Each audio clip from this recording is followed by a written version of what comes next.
Hi, I'm Josh Pulito, 4-H Natural Resource Instructor from Cornell Cooperative Extension of Rensselaer County, and I'm talking to you today from the Dyke and Pond Environmental Education Center. I'm at a place now called Dustin Swamp, which is located on our long trail. It's also an area called the Land of 1,000 Dead Trees by our summer campers. I was actually called to Dustin Swamp earlier today by the racket that I'm hoping that you're all hearing around me. And that noise is being made by wood frogs, which are one of my all-time favorite animals. Wood frogs are amazing for so many reasons, one of which is that they're found over such a large part of the planet. These frogs are found all the way north through Canada, even going up into the start of Arctic tundra, so they're just very widespread. They're also amazing because they actually freeze solid in the winter and become something that environmental education we like to refer to as frogsicles. And these frogsicles stay frozen at the bases of trees buried under the ground throughout the winter.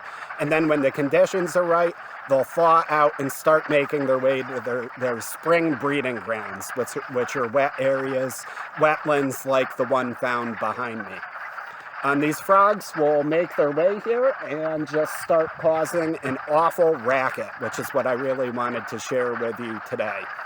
Also, these frogs tend to come out on something that we call big nights. A big night in herpology, which is the study of reptiles and amphibians, is when amphibians return to their spring breeding grounds the first night that the conditions allow for it. And in our area, that means that there's no ice on the water, so that's all melted. There's no more snowpack on the ground. And the frogs like to return under the cover of dark, so they'll come out in the night. And amphibians need to have wet skins so that they're able to continue to respirate or breathe. So they like to come out when it's raining. So a big night is when the ice and snow are gone, it's raining, and it's nighttime.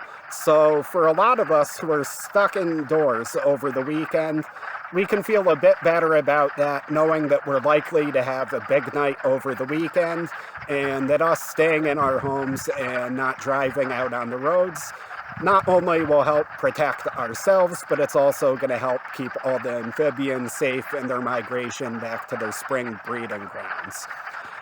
One final note I'd like to end on is we can think about how resilient these frogs are in their survival of the winter and their journey back to their breeding grounds. And when we think of their resilience, I'd like to think of our own resilience. And I'd like to end reminding you that nature is resilient, and we are too.